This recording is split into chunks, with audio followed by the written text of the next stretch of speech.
첫 번째는 어떤 뉴스입니까? 예, 정유라 씨 이 덴마크 현지 상황들을 좀 현지 있는 기자들이 좀 전달한 건데요. 이 정유라 씨가 덴마크 올보르에서 현지 시각으로 1일 오후에 이 긴급 체포되고 24시간 내에 조사를 마치지 못하면 이 법원에서 구금 기간 연장에 대한 판단을 받습니다. 이 그에 대한 심리가 어제 낮 2시부터 3시간 정도 진행이 됐는데요. 현지 시간 기준으로. 예, 예. 그때 이제 정유라 씨가 이 아이 이야기를 하면서 어깨가 들썩일 정도로 흐느꼈고 이 판사가 휴지를 건네주기도 했다라고 하는데요. 이 과정 속에서 이 두세 번 정도 이 휴정, 그러니까 쉬는 시간이 있었는데 이때 이 기자들과 인터뷰를 가져서 그에 대한 여러 가지 이야기들이 이 기사로 나왔습니다. 네, 굉장히 많이 나왔죠. 여러 가지 얘기를 단시간 내에. 네.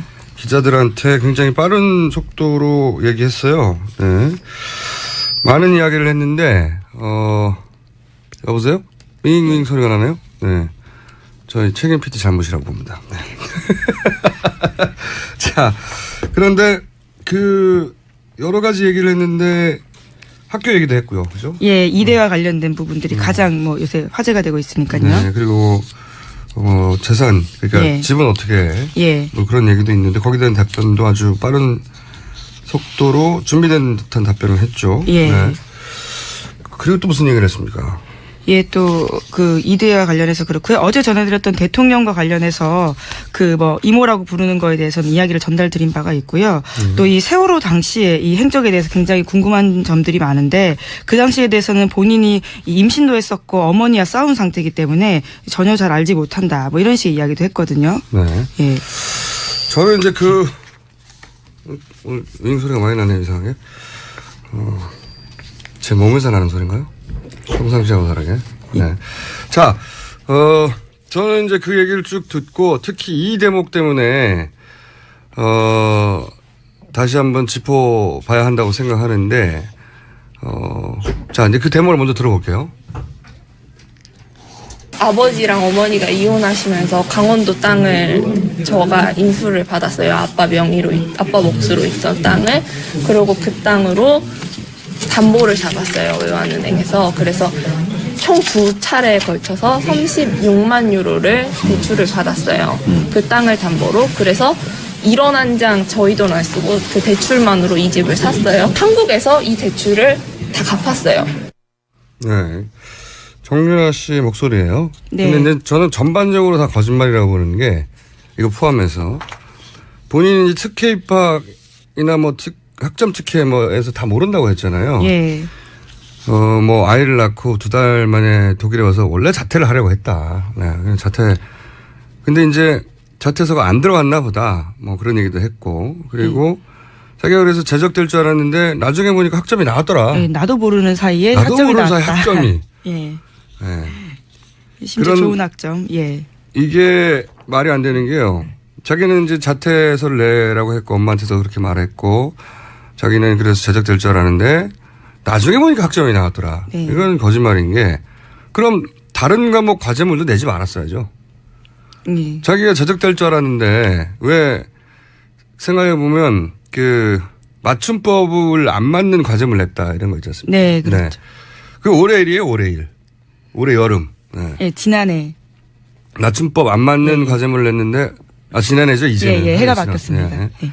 교수가 존댓말을 썼고 뭐 이런 거 한참 벌써 오래됐는데 그런 과제물도 냈죠. 그리고 이제 중국 패션쇼 다른 과인 의류산업학과인가요? 거기 패션쇼도 갔잖아요. 예, 여름 계절 학기에. 예. 아니 학점 안 나오고 자적될 줄 알고 있었는데 학점 뿡 나왔네요. 이게 아니고 본인 학점 특혜가 있다는 걸 알고 한 행동이죠. 그리고 입학할 때 금메달 자기가 메고 들었지 않습니까? 예, 면접 때요. 네. 예. 특혜 입학의 조건 그때 다 알고 있었다는 거고 특히 제가 좀 전에 들었던 땅 문제, 예. 땅 팔고 집 샀다 하는 문제에 대해서 길게 해명을 했는데 자기 말을 사준 계약서도 사인만 해서 뭔지 모르고.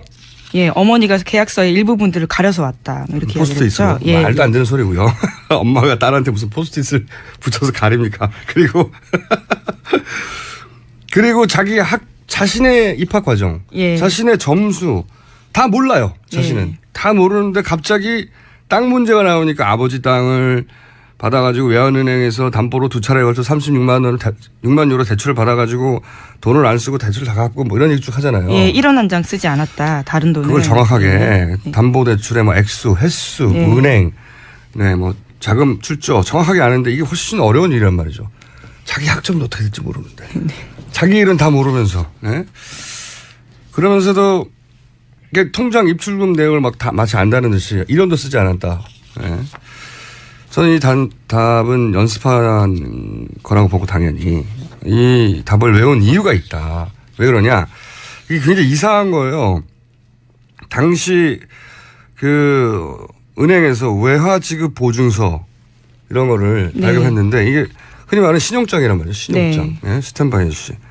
이 보증 신용장이라는 게 보통 기업이 해외 진출할 때 이제 현지에서 무슨 크레딧이 없잖아요. 그러니까 현지 은행에서 차입하거나 빌릴 때 우리나라 은행이 이 사람은 당신네 은행에서 돈을 빌려줘도 됩니다. 라고 은행끼리 보증을 서주는 거란 말이죠. 네. 근데 이걸 19살짜리가 받았다. 이거부터 이상한 거예요. 그리고 나서 왜냐면은 돈이 필요하면 우리나라 은행에서 송금하면 되잖아요. 네. 근데 여기서 한 방식은 뭐냐면 보통 무역회사가 하는 신용장을 발급받아서 그 신용장으로 현지에서 대출한 겁니다. 우리나라에서 땅을 팔고 그 돈을 송금을 한 게 아니고 예, 그렇죠. 36만 유로를 대출받은 거니까요. 예. 이 신용장을 19살짜리가 발급을 받아가지고 그 나라 은행에서 대출을 받은 거예요. 굉장히 그 전문가의 방식인데 전문가의 19살짜리가 이걸 받았다 안 받았다 떠나서 일반인들이 모르는 그러니까 이런 거겠죠. 우리나라에서 돈을 송금을 하면 기록에 남잖아요. 돈이 해외로 나갔다는. 그런 걸 안 남기려고 했던 것이고, 그리고 이제 다 갚았다고 하는 것은 이런 대출을 하면 그 목적과 용도에 맞게 그걸 썼는지 외국환 거래 규정에도 걸려요. 네. 그러니까 이런 복잡한 규정들을 다 알고도 답을 한 거예요. 이걸 어떻게 정유라 씨가 압니까? 말이 안 되는 거죠. 뭐 편법 증여에도 나오고 뭐 해외로 재산 빼돌리기 아니냐 이런 지적도 나올 수 있는데 이걸 피해가는 답변인데 이거 그러니까 굉장히 도와준 사람이 있는 거예요. 전문적으로. 이건 전문가의 스멜이 강하게 정유라 씨가 알 수도 없고 정유라 씨가 이걸 답할 수도 없는 내용인데 이거 관련해서는 저희가 잠시 후에 전문가 연결해서 뭐가 문제인지 짚어보겠습니다. 정유라 씨의 답변 자체가 충분히 훈련된 거라는 거죠. 네. 자, 이 정유라 씨 관련 뉴스는 굉장히 많을 것 같은데 또 뭐가 있습니까? 네, 현재 같이 일행으로 있던 사람들이 어디에 갔는지에 대한 보도도 나와 있는데요. 19개월 된 아이 때문에 너무 이제 힘들다라는 식의 이야기를 정유라 씨가 했었는데, 현재 그 아이는 뭐 60대 부모와 함께 집에 머물고 있다, 이렇게 알려져 있지만요. 한국 취재진들이 그 집에 방문했을 때는 인기척은 없었다라고 합니다. 그리고 같이 붙잡혔던 나머지 한국 남성 2명의 행방도 파악되진 않고 있다라고 하고요. 저는 어제도 말씀드렸지만, 이 남성 2명이 중요하다. 그렇게 생각이 들어요. 사실은 도주 행위 전반을 이 분들이 도와준 거 아니겠습니까? 어디로 가야 된다. 지금 언론을 피하자면 어디로 가야 된다는 판단 같은 것도 이 남성 2명의 판단 혹은 이 남성 2명과 연락하는 누군가의 판단일 것 같거든요. 이 두 분의 신병을 확보하는 게 굉장히 중요하다고 봅니다. 자, 다음 순위요. 예, 그래서 이에 대해서 박영수 특검이 입장을 냈는데요. 이 불구속 수사하면 자진 귀국하겠다라고 이 조건을 걸었던 정유라 씨의 제안을 거절했습니다. 그러면서 이규철 특검 대변인은 어제 이 현재 정유라 씨의 상태에서 예상되는 상황은 자진 귀국, 범죄인 인도 청구, 강제 추방 이 3가지라고 말을 하면서요. 이 특검은 정 씨가 범죄인 인도 청구에 불복하는 소송을 낼 가능성은 낮다라고 보고 있고요. 그래서 법무부가 늦어도 30일까지는 이 덴마크 당국에 범죄인 인도를 청구하겠다라는 방침이고, 이 정 씨가 아무 조건 없이 자진 귀국하거나 오는 10일에 외교부의 여권 무효화 조치 발효 등 강제 추방될 때 이 어떤 조치를 취하겠다라고 하고 있습니다. 이것도 전문가, 그러니까 JTBC가 도착한 이후로 4시간 만에 나왔다고 했지 않습니까? 예. 그 사이에 누군가의 전문가의 또 터치가 있었다. 보통 19세, 20세, 21세 이런 연령대의 분들이 구속 수사와 불구속 수사, 불구속 기소와 구속 기소, 뭐 긴급 체포 이런 거 구분하기 어려워요. 그렇죠, 사실. 예. 근데 여기서는 정확하게 본인을 불구속 기소한다면 귀국하겠다고 했거든요. 그러니까 갇혀있는 상태에 사실 신문을 받으면 굉장히 압박이 심하거든요. 네. 접견도 제한이 되고.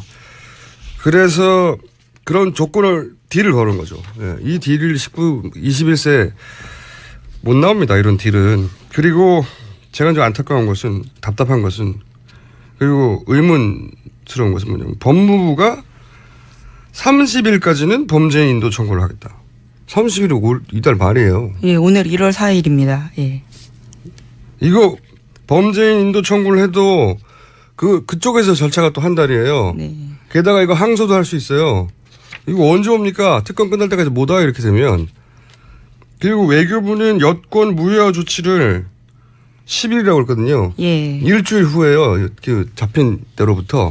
뭐가 이렇게 느린가. 이게 과연 법무부와 외무부가 아주 신속하게 정유라 씨 신변을 받고자 하는 정말 의지가 있는가. 그리고 법무부가 외교부는 그동안 정말로 이 정유라 씨나 혹은 최순실 씨 관련 수사에 이 특검이 진행하는 속도만큼의 네. 의지를 가지고 정말로 있었나. 법무부가 우리 편 맞나 이거. 외교부도 이런 의구심을 가져봐야 될 사안이라고 보는데 이거 관련해서 또 그 진술이 있죠. 네, 그렇습니다. 이 노승일 K스포츠재단 부장이 한 증언인데요. 이 노 부장이 이 최순실 씨가 2015년 최 씨 회사에서 일했었을 때 이 외교부 관계자가 통화하는 걸 여러 차례 봤다 이렇게 이야기를 했다는데요. 이 노 씨에 따르면 최순실 씨는 이 직통으로 전화를 걸어서 대사님 애들 때문에 그러는데요 라면서 이 비자나 현지 취업 문제를 상의하곤 했다라고 합니다.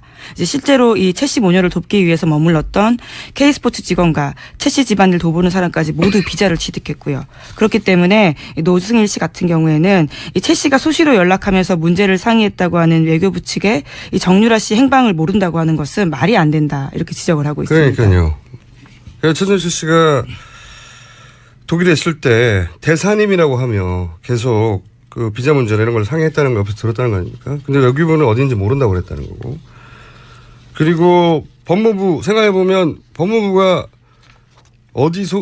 법무부 장관 아래에 있고 총리 아래에 있잖아요. 법무부가 반드시 이 문제를 신속하게 처리할 거라는 생각을 하면 안 되는 것 같고, 그리고 가능하면 이런 거 있습니다. 가능하면 법에 규정된 것 중에 가장 느리게 한다든가 아니면 그냥 법 규정대로만 한다든가 법 규정을 어기면 안 되니까 지금 그런 비상 상황 그런 상황이 아니잖아요.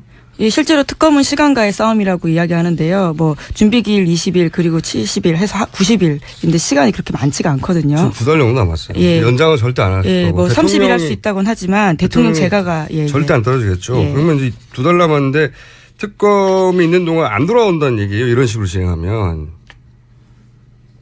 그러니 어떻게든 빨리 내보낼 방법, 돌아오게 할 방법을 찾아야 되고 그냥 외교부, 법무부가 잘해겠거니 이런 생각은 하면 안 된다고 저는 봅니다. 자, 다음 뉴스는요. 짧게 해야 될 것 같아요. 예, 정유라 씨 관련된 소식 계속 이어드리면요. 이 정유라 씨가 이대 합격 사실을 미리 알았다라는 증언을 이 최순실 씨의 조카인 장시호 씨가 이 검찰에서 했다라는 건데요. 이와 관련된 문자 메시지도 확보됐다라고 합니다. 그러니까 이게 말이 안 되죠. 정유라 씨가 자기는 특혜 입학이나 그다음에 학점 특혜 같은 거 전혀 모른다고 그랬는데 몰라요.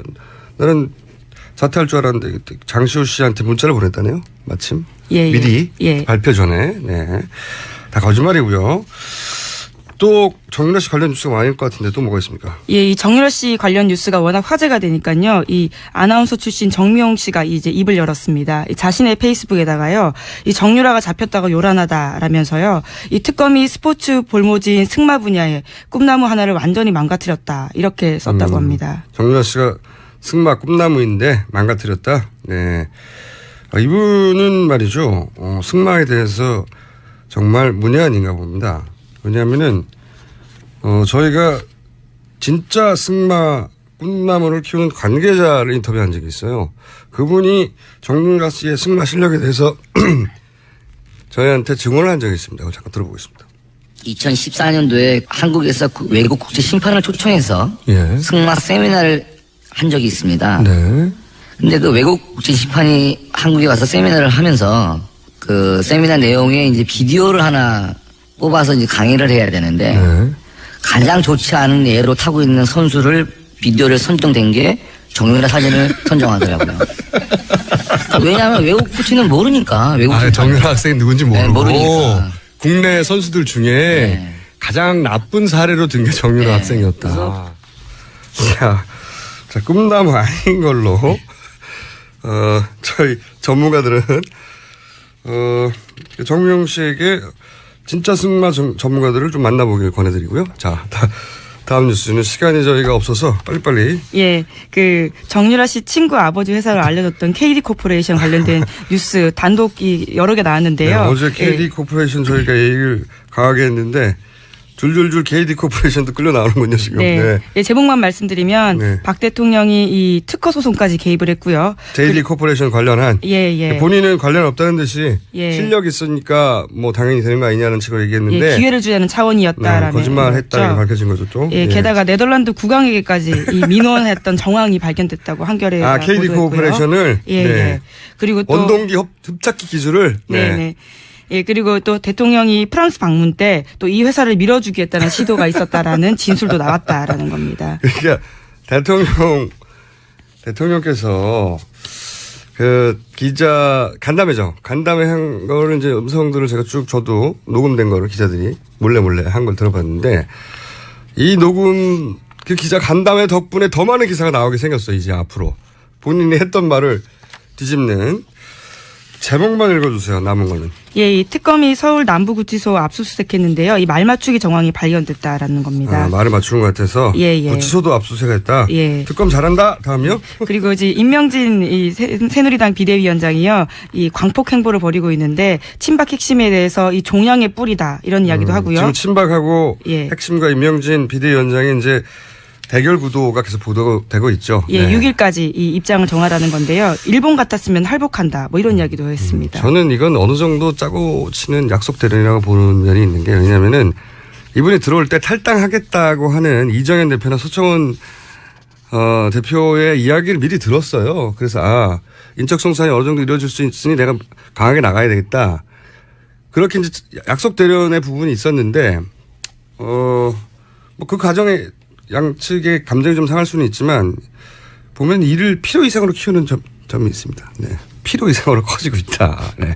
왜냐하면 이렇게 빵 커지고 그런 다음에 인적 청산이 돼야 아무래도 사람들 눈으로 보기 갈등 끝에 결국 청산되었구나 이런 대외적인 효과가 극대화 되겠죠. 네. 그래서 약속 대련의 면이 있다고 본다. 개인적인 의견입니다. 자, 여기서 저희가 아까 잠깐 초반에 말씀드렸던 정유라의 은행 대출권 여기에 특혜가 있다. 사실 이거 석 달 전에 잠깐 나왔던 뉴스거든요.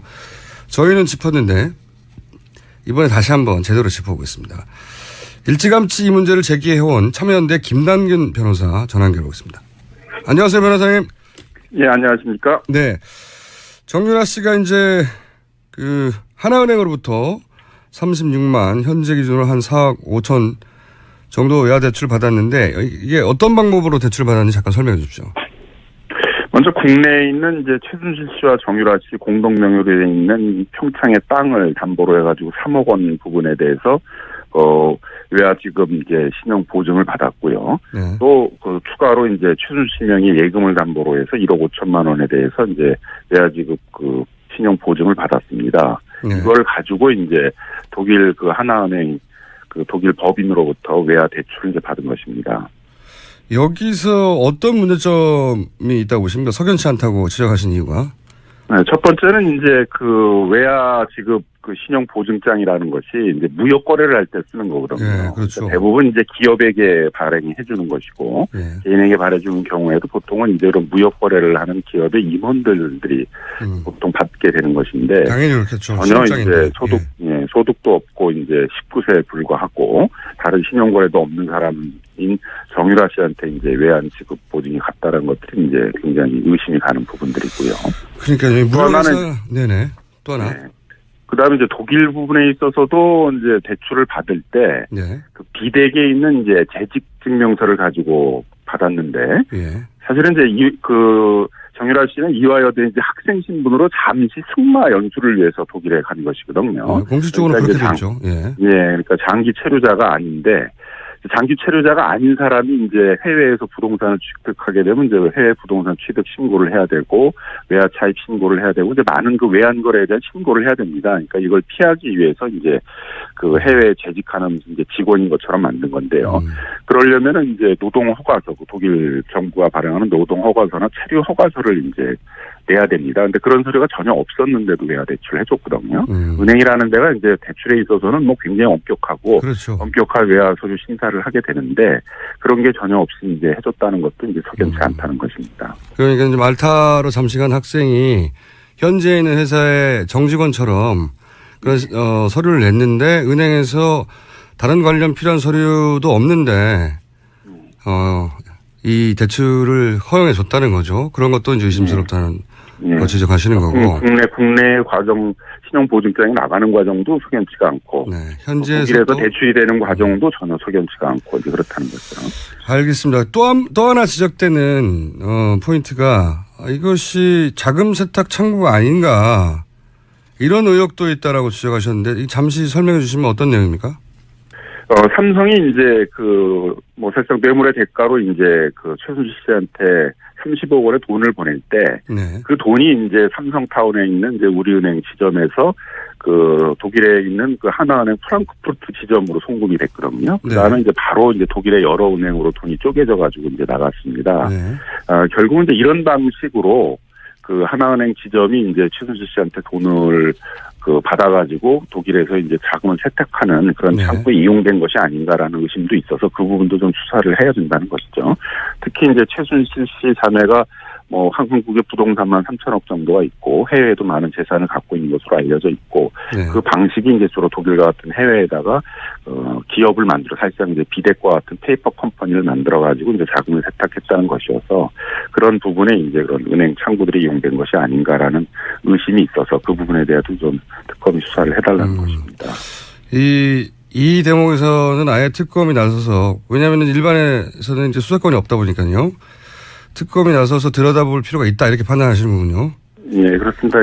독일 현지 경찰들도 이제 자금 세탁 방지법은 이제 국제적인 교류를 하고 있는 것이기 때문에 그 혐의로 이제 수사를 하고 있다고 이렇게 알려져 있고 우리나라의 범죄 수익은이 규제에 관한 이제 법률에 의하더라도 그런 이제 범죄 수익들을 갖다가 세탁하는 부분에 대해서는 이제 형사 처벌 대상으로 보고 있기 때문에 그 부분에 대한 수사도 있어야 된다고 보여집니다.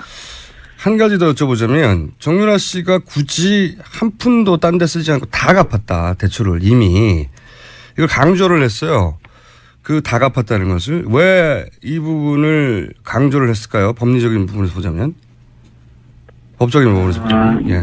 그러니까 이제 은행 과정에서 이게 이제 대출 부분들이 부실하게 심사가 돼서 결국 다 은행이 돈 띄게 된 거 아니냐. 이제 이런 부분들을 그게 아니다라고 이제 강조했던 것 같은데 결국 그 대목에서 자기가 갚았다는 게 아니라 이제 어머니인 최순실 씨가 갚았다는 거니까 증여를 받은 게 되거든요. 그렇겠네. 그러면 이제 증여세 신고를 했어야 되는데 증여세 신고를 하고 있지 않아서 이 부분에 대해서도 이제 증여세 부과가 좀 이루어져야 될 것이라고 보여지고요. 그다음에 이제 독일에서 내가 세금 다 갚았다, 독일에 있는 세무사 통해서 일 처리했다 그러는데 그건 이제 독일에서 부동산을 취득할 때 우리 취득세 같은 걸 냈다는 것이거든요. 증여세를 냈다라는 얘기는 아니어서 그 증여세 부분에 대해서는 국내에서 이제 증여세 부과가 이루어져야 됩니다. 그러니까 대출 관련 의혹이 있으니까 그걸 강조하다가 오히려 증여 문제에 대한 문제점을 노출한 거군요. 네, 그렇습니다. 자, 마지막으로 한 가지만 더 여쭤보자면 만약에 이 대출 관련해서 특검이 들여다봐야 할 대목이 있다면 특히 어디를 봐야 됩니까? 결국은 이제 국내에 있어서의 외화 지급 신용보증장을 발급하는 과정도 정상적인 게 아니었고, 그다음에 독일 현지 법인에 있어서의 대출 부분도 정상적인 게 아니었는데 굳이 하나은행이 정유라 씨라는 19세 정도의 미성년자에게 그런 특혜를 줘야 될 이유는 없거든요. 그렇죠. 그러면 이제 결국 하나은행 본사에서 이제 그런 업무를 처리하도록 지시를 했던 것으로 보여지고, 그런 부분에 대한 수사도 이루어져야 됐고, 또 하나은행 입장에서는 괜히 그걸 해줄 리가 없잖아요. 그러면 결국 하나은행 측에다가 그런 것을 해주도록 요구한 게 이제 있다면, 그게 어떤 청와대는 어디 권력 했다면 그 부분에 대해서는 이제 직권남용죄가 되는 거니까 그 부분에 대한 이제 수사도 이루어져야 된다고 생각이 듭니다. 알겠습니다. 오늘 여기까지 듣겠고요. 저는 이 문제가 계속 커져갈 것 같으니까 그때마다 변호사님 연결하겠습니다. 오늘 말씀 감사합니다. 예, 감사합니다. 네, 지금까지 참여연대 김남근 변호사였습니다.